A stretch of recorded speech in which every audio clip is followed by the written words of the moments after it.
So talking about subliminal messages in movies is something that is like, okay, that's an almost double tin hat.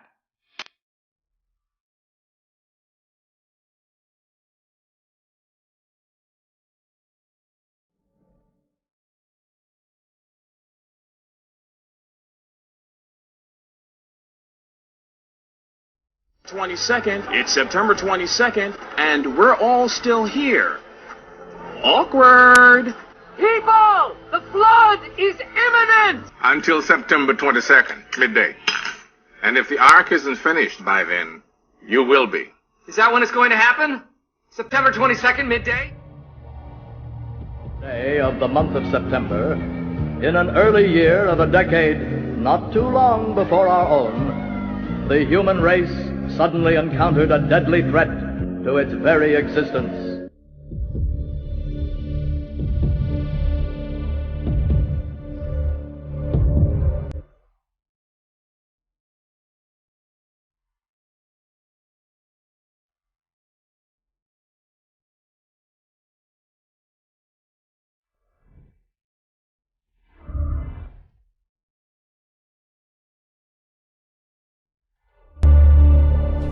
September 14th. 9/14. 14 plus 9 is? 23. The island. When did you come here? How long ago? 60, 69 days. What was the date? September 22nd. It was September 22nd.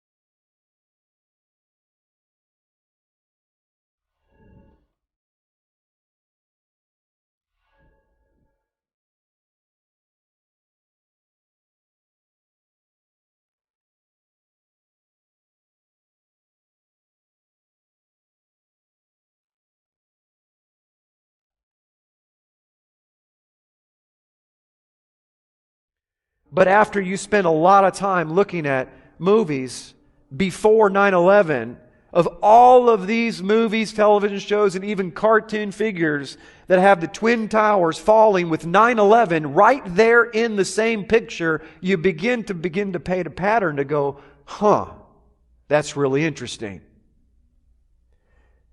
And so when you look at a bunch of movies that are out there that are cataclysmic, from Armageddon to Deep Impact, to even the movie about Noah's flood. I can't remember the name of it off the top of my head. Oh my gosh. It's not called Noah, okay? No. Josh, what was the name of it?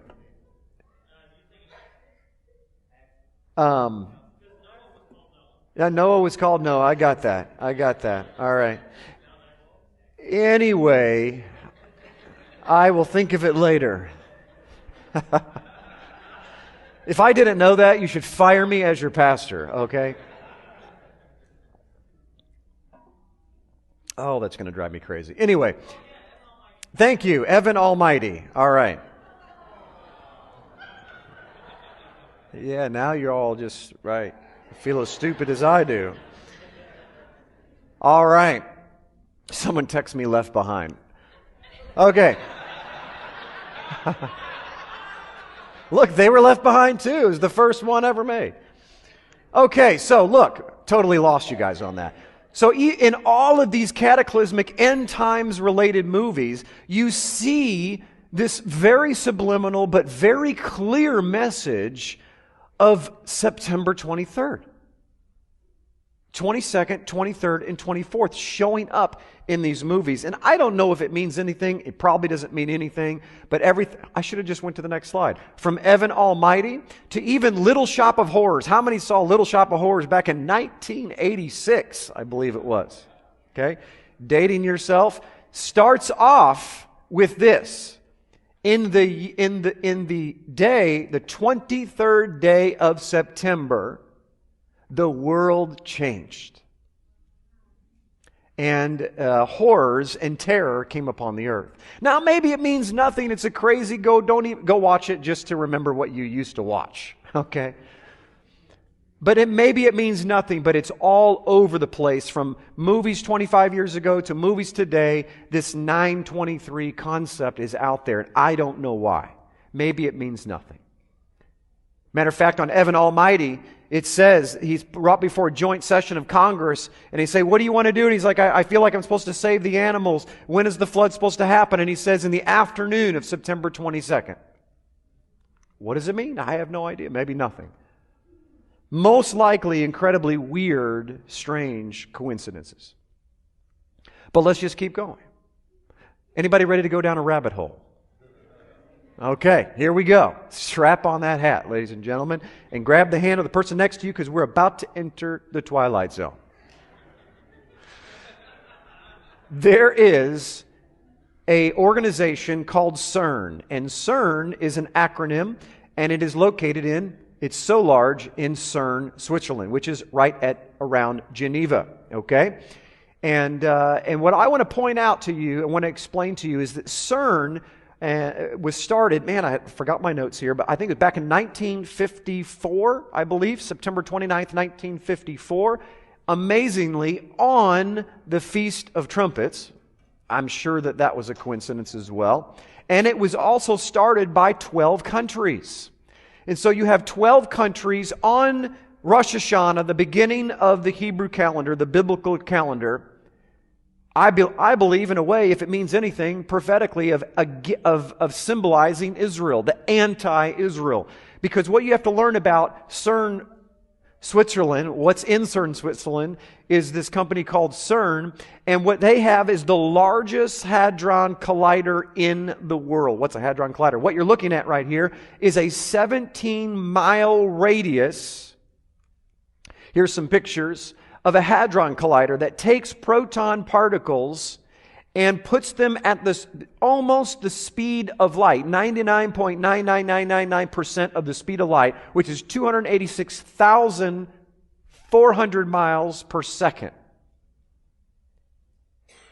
And it puts them in circles going around each other, and then through giant magnets, which are 100,000 times stronger than the gravitational pull of the Earth, they force these particles to collide. What they're trying to do, you can see a picture of it there.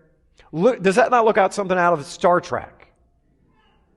10,000 connections just in that picture right there. 300 feet below ground. And this is where these beams of light will collide. What are they trying to do? They are trying to collide these beams and find what's called the God particle. They want to find the beginning of the universe. They want to replicate the Big Bang theory and the Big Bang, and collide these and find out what comes off of them. Because what you have is you have matter, that's what you see right now. Then you have antimatter, which is what you can't see. And you have dark matter. And what they're trying to discover is what's holding together matter that they can't see. Now, our Bible says is what? It's the Word. There's a spiritual dimension to the physical dimension, and that's what's holding everything together. What they want to do is find and separate that. So they want to separate the natural from what we call the supernatural, which is simply just the natural of something super. They want to separate that, and they want to isolate that. Here's the problem with that. When you separate the natural from and here's another picture of it. When you separate the natural from the supernatural, you don't know what you're going to find. Because the way that Scripture defines matter and antimatter is that you have matter that is connected to positive spiritual energy from God, and then you have matter that is connected to negative energy. That's the demonic realm. And within every human being out there, including objects, the occult does this quite well, is that they can attach demonic spirits or negative energy to specific objects. And you say, well, that's supernatural. How many remember Peter and the rag? prayed over the rag, or actually they took rags from Peter and Apostle Paul, and just the clothing that he's wearing is so anointed and connected to positive energy from Yahweh that when people touched it, they were healed. In the same way, the occult will take voodoo dolls or put curses on objects, and they're literally placing demonic energy and attaching the natural with the supernatural for whatever intended result that they have. Well, I'm pretty sure that their intentions are not Holy Spirit driven. So whatever they collide and they separate, it's probably not going to be a positive experience. So you say, oh, Jim, you're reading into this. By the way, these are people that invented the World Wide Web. They invented it. And you can look it up on Wikipedia. They invented it for universities and for their own laboratories to be able to connect documents and information very quickly, all on one server. It was basically kind of like an intranet for all of these computers around the world to be able to share information simultaneously. Out of that came what we call the internet. This is the kind of people that we're dealing with, very, very technologically advanced. A large portion of CERN is located in the territory of St. Genus Poli. In Roman times, it was called Apolliacum. The town and the temple were dedicated to Apollyon, the destroyer, Shiva, or Horus. The very city that CERN is sitting on is the ancient temple to the god Apollyon, which is today in the Hindu temples Shiva, which is the goddess of destruction and recreation. Destruction of what? It's the only goddess, catch this, out of the thousands of gods that are out there, it is the only one, the only deity that claims to destroy the universe for the purpose of recreating it. It's it. So would it shock you to discover, let's read this out of Revelation. To him who was given the key of the bottomless pit, he opened the bottomless pit, and they had a king over them, which is the angel of the bottomless pit, whose name in the Hebrew tongue is Abaddon, but in the Greek tongue, his name is Apollyon. The bottomless pit is connected, according to our Bible, to the god Apollyon, which is Hasatan himself. And the very temple of Apollyon is sitting right dead center in CERN. Here's CERN's logo. Now, I'm going to stretch this just for a little bit, but if you look at this, you will see 666. As a matter of fact, I looked at this for a long time, like, oh, wait a minute, there's more than 3 sixes, and then I discovered, no, there's not. There's only 3 actual sixes, and there's 2 nines.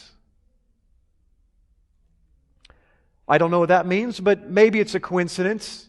I don't know about you, but if I'm creating a logo, I really don't want it to resemble 666. But they did. So this is the epicenter, or the facility, the main headquarters of CERN, right here. That's their logo right there. And outside of their main headquarters, this is amazing to me. It is the only corporation in the world that has a deity as its mascot. Because corporations don't like to be connected to religion. They just don't.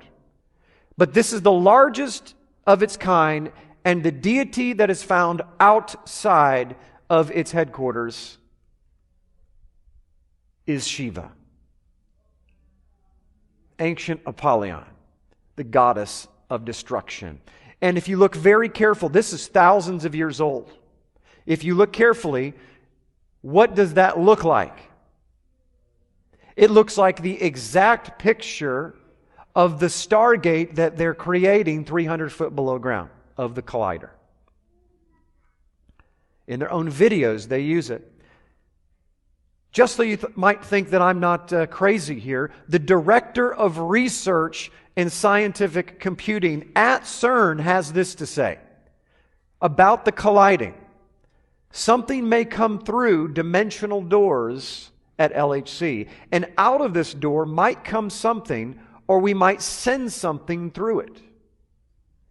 Why is that so important? Because you have to understand, you can read all of this on their website, the purpose of CERN for the last 60 years has been to open up a portal of time-space.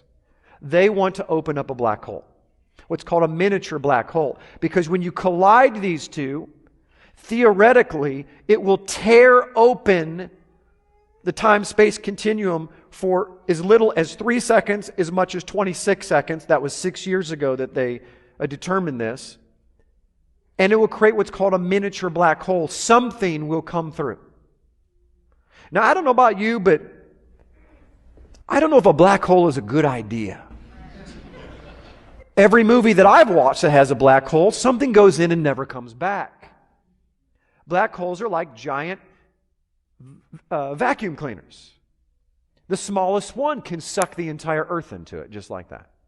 It's something that we can't understand. It's not in our normal computing brain power to wrap our brain around a small, microscopic wormhole that could suck our universe into it, everything that's around it.